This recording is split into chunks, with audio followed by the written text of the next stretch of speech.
കഴിഞ്ഞ ദിവസം ഇതിൻ്റെ മുൻ ചെയർമാൻ ഒരു പത്രസമ്മേളനത്തിൽ പറയുണ്ടായി.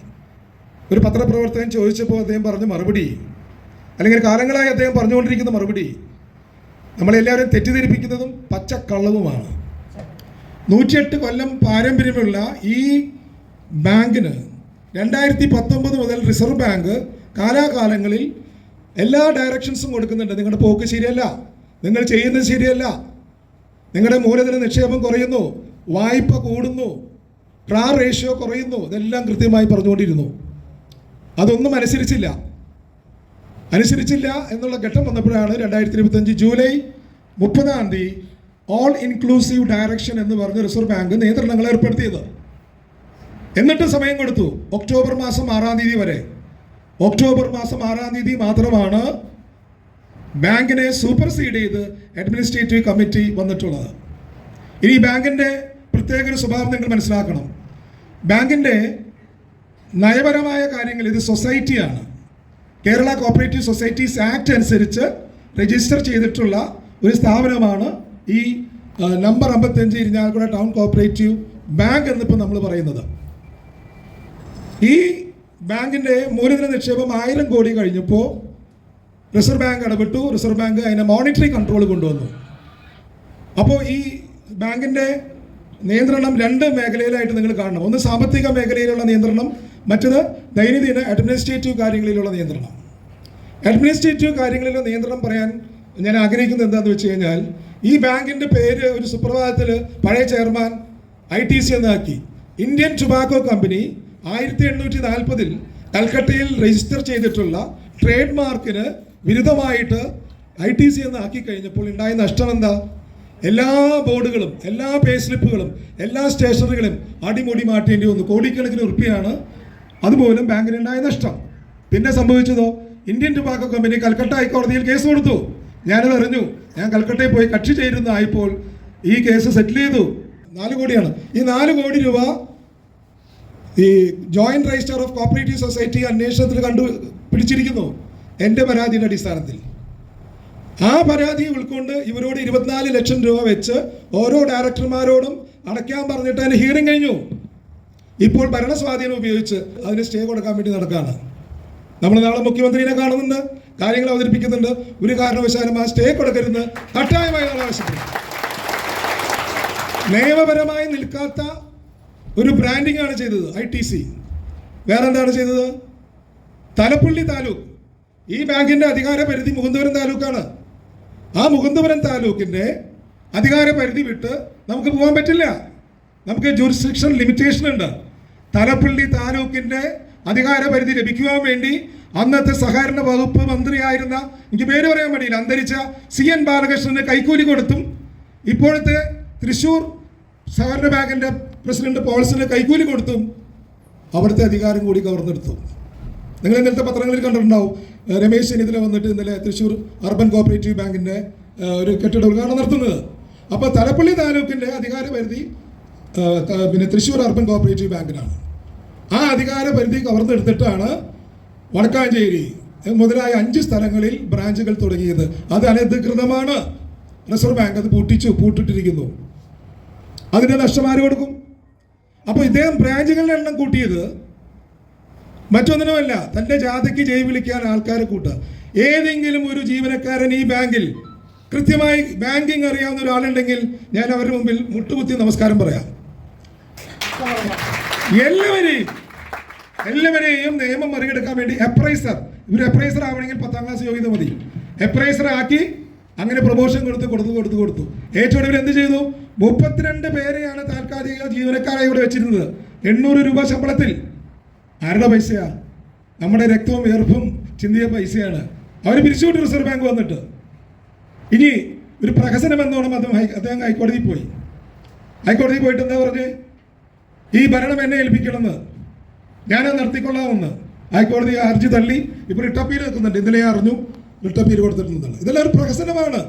അദ്ദേഹം കഴിഞ്ഞ തവണ ഇലക്ഷൻ നിന്നപ്പോൾ ആ പ്രദേശത്തെ നിക്ഷേപകർ ചോദിച്ചു, ഞങ്ങളുടെ പണം കിട്ടും, ഞാൻ അധികാരത്തിൽ കയറിയാൽ 30 ദിവസത്തിനുള്ളിൽ കിട്ടുമെന്ന് പറഞ്ഞു. അതിന് മറികടക്കാൻ വേണ്ടി മാത്രം ഒരു കേസ് കൊണ്ടുകൊടുത്തു. അപ്പോൾ നിങ്ങൾ മനസ്സിലാക്കേണ്ടത്, ഇത് ഒരു അർബൻ കോപ്പറേറ്റീവ് ബാങ്കാണ്. ഈ അർബൻ കോപ്പറേറ്റീവ് ബാങ്കിനെ ഷെഡ്യൂൾ ബാങ്കുമായിട്ടോ നാഷണലൈസ് ബാങ്കുമായിട്ടോ merger is impossible unless and until the reserve bank should issue some direction specially in this case. അപ്പോൾ ആ സാധ്യത നമ്മുടെ പോയി. ഇനി മറ്റൊരു അർബൻ ബാങ്കുമായി ലയിക്കാനേ സാധിക്കുള്ളൂ, മെർജറേ പറ്റുള്ളൂ. കേരളത്തിൽ എവിടെയാണ് അങ്ങനെ സാമ്പത്തിക ഭദ്രതയുള്ളൊരു അർബൻ ബാങ്ക്? ഇല്ല. കേരളത്തിൽ ഈ ബാധ്യത അടക്കം ഏറ്റെടുക്കാവുന്ന ഈ കഴിഞ്ഞ ഓഡിറ്റിൽ 185 കോടി രൂപയാണ് നഷ്ടം 2025-26. നിങ്ങൾ ശ്രദ്ധിച്ചിട്ടുണ്ടാവും, 24-25 58 കോടിയായിരുന്നു. അതുവരെ ലാഭമെന്ന് കാട്ടിക്കൊണ്ട് കിടക്കായിരുന്നു. റിസർവ് ബാങ്ക് വന്ന് കൃത്യമായി ഓഡിറ്റ് ചെയ്യാൻ പറഞ്ഞപ്പോഴാണ് 58 കോടി. ഈ 58 കോടി 185 കോടിയായിരിക്കുന്നു. നോൺ ബാങ്കിങ് അസറ്റ് ഉണ്ട് ഈ സ്ഥാപനത്തിന്. ഒരു 500 ചില്ലാനും ഭൂമികളുടെ ഒരു രേഖ നിങ്ങൾ എൻ്റെ കയ്യിലുണ്ട്, ഞാൻ ഇപ്പോൾ എടുക്കാൻ മറന്നുപോയി. അതിലവർ അണ്ടർ വാല്യുവേഷൻ എന്നുള്ള കാറ്റഗറിയിൽ 1, 2, 3 എന്ന് തിരിച്ചിരിക്കുകയാണ്. എങ്ങനെയാണ് ഈ അണ്ടർ വാല്യുവേഷൻ വരുന്നത്? കൈക്കൂലി വാങ്ങിച്ച് കമ്മീഷൻ വാങ്ങിച്ച് ലോൺ കൊടുത്തിരിക്കുകയാണ്. ഞാൻ ആ കൈക്കൂലി വാങ്ങിച്ച വ്യക്തികളുടെ പേര് വിവരമടക്കം റിസർവ് ബാങ്കിന് എഴുതി കൊടുത്തു. ഞാനൊരു ഉദാഹരണം പറഞ്ഞുതരാം. നിങ്ങൾക്കെല്ലാം അറിയാം, ജോയ് സിൽസ് എന്നൊരു സ്ഥാപനം ഉണ്ടായിരുന്നു നടയിൽ. പിന്നീട് അത് സണ്ണി സിൽസായി മാറി. ഇതിപ്പോൾ അതും പൂട്ടിക്കഴിഞ്ഞു. ഈ സണ്ണി സിൽസ് ജോയ് സിൽസ് ഏറ്റെടുക്കുമ്പോൾ 2 കോടി രൂപ CSB ബാങ്കിന് ഓവർ ഡ്രാഫ്റ്റ് ഉണ്ടായിരുന്നു. അതിൻ്റെ ഉടമസ്ഥൻ പറഞ്ഞു, എനിക്ക് ഞാൻ കച്ചവടമെല്ലാം ചെയ്യാം, പക്ഷേ എനിക്ക് ഈ ഓടി മാറ്റി തരണം. അപ്പോൾ ആ ഇരിക്കുന്ന കെട്ടിടവും വസ്തുക്കൾ ഈട് കൊടുത്തിട്ടാണ് CSBയിൽ നിന്ന് 2 കോടി രൂപ അദ്ദേഹം പിന്നെ ഓടി എടുത്തിരുന്നത്. ആ ഓടി ഈ നമ്മുടെ ബാങ്കിലേക്ക് മാറ്റി. ആ സ്ഥലം ഈട് മാറ്റി ഇവിടെ ഹൈ ടവർ ലൈൻ പോകുന്നൊരു പാടമാണ് ഈടി കൊടുത്തത്. ഹൈ ടവർ ലൈൻ പോകുന്നതിൻ്റെ താഴെ കൃഷി മാത്രമേ ചെയ്യാൻ പറ്റുള്ളൂ.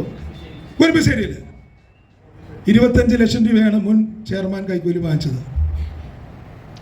ഇനി അവൻ അടക്കില്ല. അതും ബാധ്യതപ്പെട്ടിരിക്കുന്നു. തൊട്ട് ഇരിഞ്ഞാലക്കുട ഡാനാവിൽ നിങ്ങൾ പോകണം. ടേക്ക് എ ബ്രേക്ക് എന്ന് മുനിസിപ്പാലിറ്റിയുടെ ഒരു കെട്ടിടമുണ്ട്. അതിൻ്റെ തൊട്ടപ്പുറത്തൊരു ബിൽഡിങ്ങിൽ 12 കോടി രൂപയാണ്. നമ്പർ പോലും ഇടാത്ത കെട്ടിടത്തിനാണ് ലോൺ കൊടുത്തിരിക്കുന്നത്. എന്തിനാ? കണ്ണൂരില്ലേ, ആലപ്പുഴയിലില്ലേ, കോട്ടയത്തില്ലേ? എങ്ങനെയാണ് അവിടെ നിന്നല്ലേ ലോൺ എടുക്കാൻ സാധിക്കുന്നത്, ലോൺ കൊടുക്കാൻ സാധിക്കുന്നത്? ഈ ബാങ്കിൻ്റെ ബൈലോയിലുണ്ട്, ഇരിഞ്ഞാലക്കുടയിൽ സ്ഥിരമായി കച്ചവടം ചെയ്യുന്ന വ്യക്തികളുടെ വസ്തുവകൾ ഇതിൻ്റെ അധികാര പരിധിക്ക് അപ്പുറമാണെങ്കിൽ അവർക്ക് ലോൺ കൊടുക്കാം.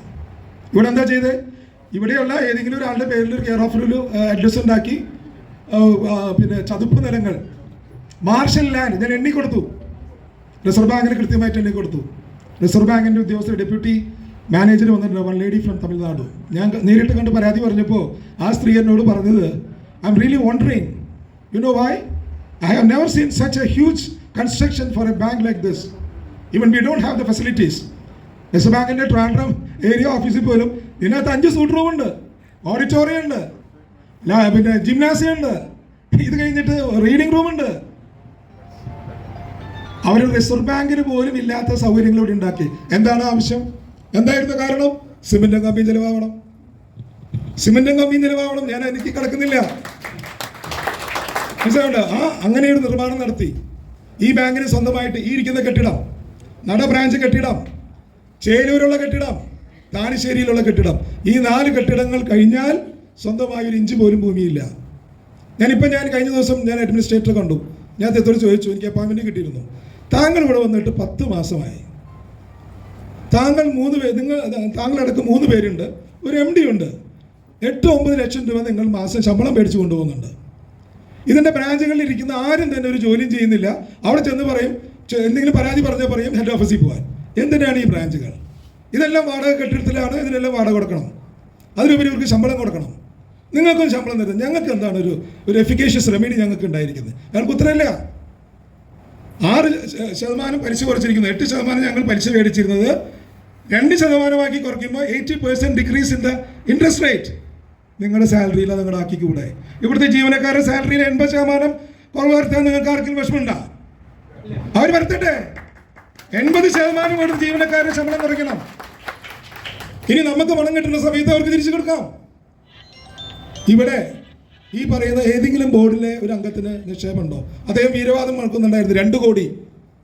2 കോടി നിക്ഷേപമുണ്ട് എനിക്ക് ഈ ബാങ്കിൽ നിന്ന് വീരവാദം മുഴക്കി. കഴിഞ്ഞ ദിവസം മുരളി എന്ന് പറഞ്ഞ ഒരു കലാകാരൻ ഇദ്ദേഹത്തോട് ചോദിച്ചു, ഇങ്ങനെ പറയുന്നുണ്ടല്ലോ സാറേ, ഞാൻ നാളെ പറയാമെന്ന് പറഞ്ഞു. ആ നാളെ പറഞ്ഞ ഉത്തരം കേട്ട ചിരി വരും. 1 ലക്ഷം രൂപ. ആ 1 ലക്ഷം രൂപ കാലാകാലങ്ങളിൽ അദ്ദേഹത്തിന് ഇവിടുന്ന് സിറ്റിംഗ് ഫീസ് കിട്ടുന്ന കാശ് അയാൾ എടുത്തിട്ടില്ല എന്ന് ഞാൻ അനുമാനിക്കുന്നു. അല്ലാതെ 10 പൈസ അയാളുടെ വീട്ടുകാർക്കോ ബന്ധുക്കൾക്കോ ബോർഡിലെ ആർക്കെങ്കിലുമോ ഇവിടെ നിക്ഷേപമില്ല. ബോർഡിൽ ഒരാൾക്ക് പോലും നിക്ഷേപമില്ല. അപ്പോൾ അവർക്ക് നേരത്തെ അറിയാമല്ലോ. ബോർഡിലെ ആൾക്കാർക്കും ബോർഡിലെ സുഹൃത്തുക്കൾക്കും എനിക്കറിയാം, പേരെടുത്ത് പറയാം. 3 കോടി രൂപ ഇവിടുത്തെ നിക്ഷേപം മാറ്റിക്കൊണ്ടുപോയ ഒരു കച്ചവട സ്ഥാപനം, നടയിൽ ഒരു വസ്ത്ര വ്യാപാര സ്ഥാപനം ഉണ്ട്, എനിക്കറിയാം ഇതറിഞ്ഞിട്ട്. അപ്പോൾ ഇതുപോലെ അവർക്കെല്ലാം കിട്ടാനുള്ളത് കിട്ടി, അവർ കൊണ്ടുപോകാനെല്ലാം കൊണ്ടുപോയി. ഇനി നമ്മൾ ഒറ്റക്കെട്ടായി നിന്നാൽ ഒരു വിദൂര സാധ്യത കാണുന്നത് മൾട്ടി സ്റ്റേറ്റ് കോപ്പറേറ്റീവ് സൊസൈറ്റി എന്ന് പറഞ്ഞൊരു സംവിധാനമുണ്ട്. മൾട്ടി സ്റ്റേറ്റ്, 2 സ്റ്റേറ്റിലും കൂടി ഉൾപ്പെടുന്ന, നമ്മുടെ നാട്ടിലുണ്ട്, അത്രയും വ്യാപകമായിട്ട് ബിസിനസ് രംഗത്തിൽ വന്നിട്ട്. അങ്ങനെ ഏതെങ്കിലും തമിഴ്നാട്ടിൽ നിന്നോ കർണാടകത്തിൽ നിന്നോ ഏതെങ്കിലും ഒരു സ്ഥാപനം വന്ന് ഇതിന് ടേക്ക് ഓവർ ചെയ്താൽ നമുക്ക് കിട്ടാനുള്ള പ്രതീക്ഷകൾ നശിക്കില്ല. അല്ലെങ്കിൽ കൃത്യമായ സമരപരിപാടികളിലൂടെ സർക്കാർ ഇടപെട്ട് എന്തെങ്കിലും ഒരു തീരുമാനം ഉണ്ടാകണം. ഇവിടെ കളവ് നടന്നിട്ടുണ്ട്, ഇവിടെ ഇല്ലാത്ത ഭൂമിക്ക് വഴിവിട്ട് കാശ് കൊടുത്തിട്ടുണ്ട്, കമ്മീഷൻ വാങ്ങിച്ച് കാശ് കൊടുത്തിട്ടുണ്ട്. ഇനി ചെയ്യാത്ത കാര്യങ്ങളൊന്നുമില്ല. ഓരോ വർഷവും ഇവിടുത്തെ സ്റ്റാഫ് ടൂർ പോകുന്നതിന് 6 ലക്ഷം രൂപ ചിലവാക്കിയിരുന്നത്. നമ്മൾ സംഖ്യ കിട്ടുമെന്ന് അന്വേഷിച്ച് ചങ്കിടിച്ച് നിൽക്കുമ്പോൾ ഇവർക്ക് ഊട്ടിക്കും മൈസൂരും പോയിട്ട് ഉല്ലസിക്കായിരുന്നു നമ്മുടെ പണം കൊണ്ട്. അപ്പം ആ ഉല്ലസിക്കുന്ന ആൾക്കാരുടെ യോഗ്യത എന്താണെന്ന് ചോദിച്ചു. അവർക്ക് യോഗ്യതയൊന്നുമില്ല. അത് പറയാൻ കാരണം എന്ന് വെച്ച് കഴിഞ്ഞാൽ ഇദ്ദേഹം ഇലക്ഷൻ നിന്നു. 5 ലക്ഷം രൂപ മാനേജർ തൊട്ട് താഴേക്കടയിലുള്ള ഓരോ ജീവനക്കാരനും ഓരോ ലക്ഷം രൂപ വെച്ച് അദ്ദേഹത്തിൻ്റെ തെരഞ്ഞെടുപ്പ് ഫണ്ടിലേക്ക് കൊടുത്തു.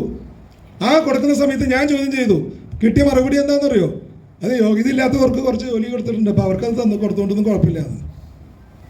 അപ്പം ഇനി ഇതിനെ ഊറ്റാൻ വേറെ ഒന്നുമില്ല. ഒരു ഉദാഹരണം കൂടി ഞാൻ പറഞ്ഞ് അവസാനിപ്പിക്കാം.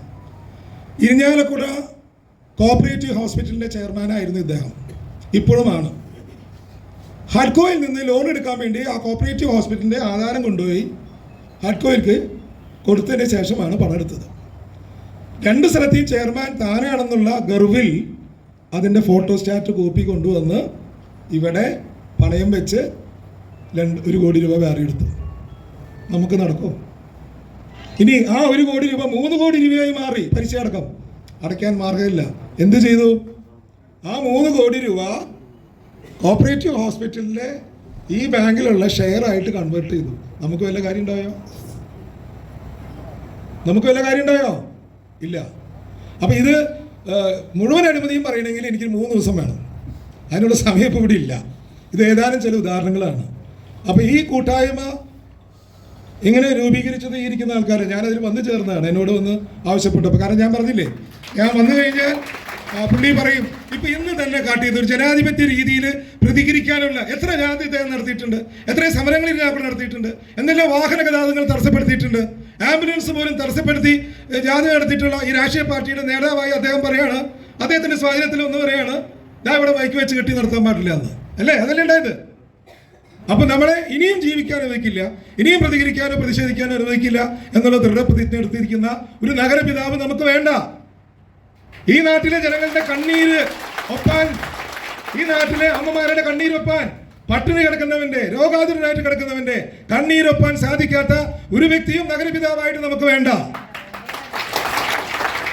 ഇതേവരെ ഞാൻ കടത്തി പറയല്ല, നിങ്ങൾക്കറിയാം, ഇരിഞ്ഞാലക്കുടയിലെ ഗോഡൗൺ ഉണ്ടായിരുന്നു, റേഷൻ ഹോൾസെയിൽ ഗോഡൗൺ. പാവപ്പെട്ട നാട്ടുകാർക്ക്, BPL കാർഡുകാർക്ക് 1 രൂപയ്ക്ക് കൊടുക്കേണ്ട അരി അവിടെ നിന്ന് പൊടിച്ചു കൊണ്ടുപോയി അവരുടെ സൂപ്പർ മാർക്കറ്റിൽ വിറ്റു. പോലീസ് കേസെടുത്തു, വിജിലൻസ് കേസെടുത്തു. 14 കൊല്ലമായി ഇപ്പോഴും കേസ് നടക്കുന്നുണ്ട്. മനസ്സിലായോ? അപ്പൊ ഇവരുടെ മോഷണം ഇവരുടെ ജന്മാവകാശമാണ്. പണ്ട് നമ്മൾ സ്വാതന്ത്ര്യ സമരത്ത് പറഞ്ഞില്ല, സ്വാതന്ത്ര്യം എൻ്റെ ജന്മാവകാശം എന്ന് പറഞ്ഞ പോലെ മോഷണം ഇവരുടെ ജന്മാവകാശമാണ്. അവർക്കതിന് യാതൊരു ഉളുപ്പുമില്ല, നാണവുമില്ല. അതുകൊണ്ട് ശക്തമായ സമരപരിപാടികൾ ഇനി ആവിഷ്കരിക്കുന്നുണ്ട്. നമ്മുടെ പണം കിട്ടിയില്ലെങ്കിൽ ഇതിന് കാരണക്കാരായിട്ടുള്ള ആൾക്കാരെ അഴിയെണ്ണിപ്പിക്കും. നമ്മുടെ പണം കിട്ടിയില്ലെങ്കിൽ ഇതിന് കാരണക്കാരായിട്ടുള്ള ജീവനക്കാർ ഇവിടെ ജോലി ചെയ്യില്ല, ശമ്പളം പറ്റില്ല. നമ്മുടെ പണം തിരിച്ചു പിടിച്ചില്ലെങ്കിൽ നഗരപിതാവ് എന്നുള്ള സ്ഥാനത്തിരിക്കാൻ അദ്ദേഹം ഉണ്ടാവില്ല. ഈ മുദ്രാവാക്യമായിട്ട് നമ്മൾ മുന്നോട്ട് പോകണം. നിങ്ങൾക്കെല്ലാവരും ഞാൻ നിങ്ങളുടെ വേദനയിൽ പങ്കുചേർന്നുകൊണ്ട് പിന്നെ നിങ്ങളെ പോലെ തന്നെ ഞാനൊരു വേദനക്കാരനാണെന്ന് അറിയിച്ചുകൊണ്ട് നിർത്തട്ടെ. നന്ദി, നമസ്കാരം.